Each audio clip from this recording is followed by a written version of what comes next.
नमस्कार बालमित्रांनो, गोष्टीचा खजिना ह्यामध्ये मी तुमच्यासाठी घेऊन आले छान छान गोष्टी. आज आपण शेगावचे गजानन महाराज यांच्याविषयी गोष्ट ऐकणार आहोत. बंकटलालाचे घरी. बंकटलालाने गजानन महाराजांना घरी आणले. बंकटलालाचे वडील भवानीराव म्हणाले, हे छान झालं, संत येती घरा, तोची दिवाळी दसरा. दुसऱ्या दिवशी बंकटलालाच्या घरी खरोखरच दसरा दिवाळी सण साजरा करण्यात आला.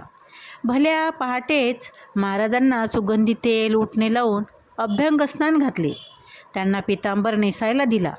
कपाळी गंध लावून गळ्यात पुष्पमाळा घातल्या. फराळ जेवणाचे थाट काय विचारता, नाना प्रकारचे गोडधोड पदार्थ केले. संध्याकाळी दीपशोभा केली. फटाक्याची आतिषबाजी झाली.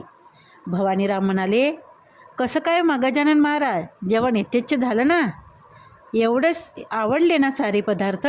महाराज म्हणाले, अरे आम्हाला काय, ती भाताची उष्टी शीतं, ते माळणीची भाकरी पिठलं आणि ही तुझी पुरी बासुंदी सगळं सारखंच. मग रात्री महाराजांचे भजन सुरू झाले. त्यांचे ते आवडते गणिगण गणात बोते गिन गिन गिनात बोते. मग शेजार पाजारची काही भजनी मंडळ जमली. रात्र जागवली.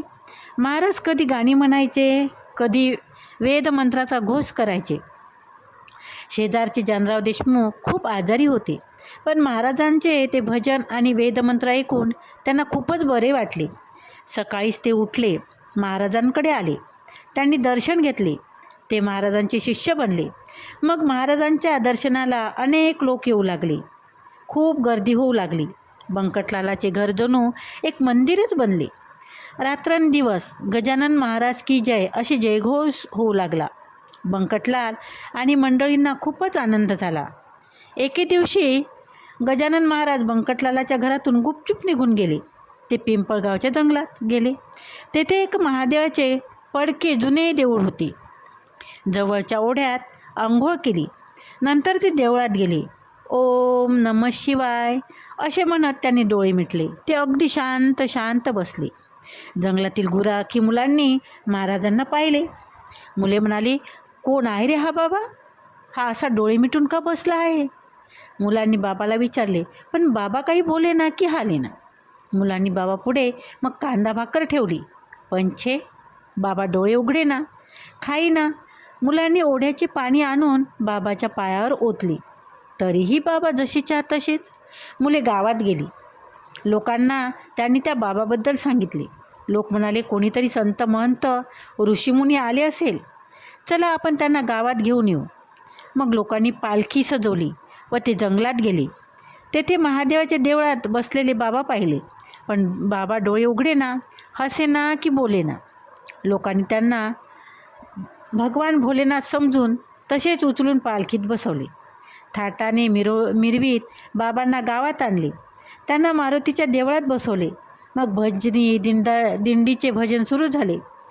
महाराजांची समाधी उतरली. ते भजन ऐकून महाराजही मोठमोठ्याने टाळ्या वाजवून भजन करू लागले. गणी गणी गणात बोते गिने गिने गिनात भाऊ ते बोते. तेव्हा लोकांना आनंद झाला. लोकांनी मग ताटे भरभरून त्या देवाला नैवेद्य आणले. महाराजांनी प्रत्येक ताटातला एक एक घास घेतला. लोक आनंदाने म्हणाले, आज पिंपळगाव धन्य झाले. पिंपळगावात गणगणे महाराज उतरले. ही वार्ता मंगळवारी शेगावच्या बाजारात कळाली. बंकटलालाने गाडी जोडली. ते पिंपळगावाला गेले. त्यांनी महाराजांचे दर्शन घेतले. तो म्हणाला, बाबा वा महाराज, माझ्या घरून गुपचूप निघालात आणि येथे येऊन राहिलात काय? चला परत माझ्या घरी. पिंपळगावच्या लोकांनी बंकटलालाला हरकत घेतली, पण त्यांनी हट्ट सोडला नाही. महाराजांच्या हाताला धरून त्यांना गाडीत बसवले. लोकांनी हात जोडून तो म्हणाला, पुन्हा मी ह्या गजानन महाराजांना पिंपळगावाला आणीन. त्यावेळी तुम्ही मोठा उत्सव करा. महाराज आमचे तसेच तुमचेही होतील. गजानन महाराज शेगावला पुन्हा बंकटलालाच्या घरी आले. काही दिवस राहिले आणि पुन्हा गुपचूप तेथून निघून थेट अकोली गावाजवळ एका शेतात जाऊन बसले. दुपारची वेळ. कडक उन्हाने कहर केला. महाराजांना खूप तहान लागली. त्या शेताच्या मालकाला भास्कर पाटलाला महाराज म्हणाले, अरे मला थोडे पाणी दे रे प्यायला. त्यावर भास्कर खेकसून म्हणाला, पाणी? अरे बाबा, मीच कसं तरी कोसावरून हे थोडंसं पाणी आणलं आहे, ते तुला देऊन मी मरू काय? जा ते तिकडे कोरडी विहीर आहे, टाक तिच्यात उडी, जा निघ. महाराज त्या विहिरीवर गेले.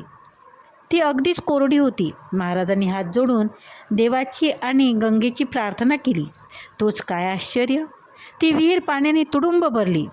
त्या गंगेचे पाणी महाराज प्याले.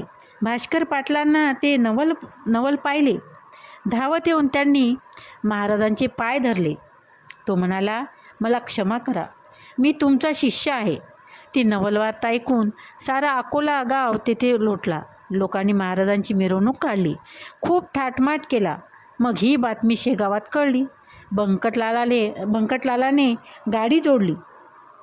तो अकोलीला गेला. त्यांनी प्रार्थना करून महाराजांना गाडीत बसवली. महाराज पुन्हा शेगावला आले. बंकटलालाच्या घरी राहिले. लोकांनी महाराजांना विनंती केली की महाराज, तुम्ही शेगाव सोडू नका. महाराज हसले आणि गणी गणी गणात बोते या भजनात रंगून गेले. धन्यवाद.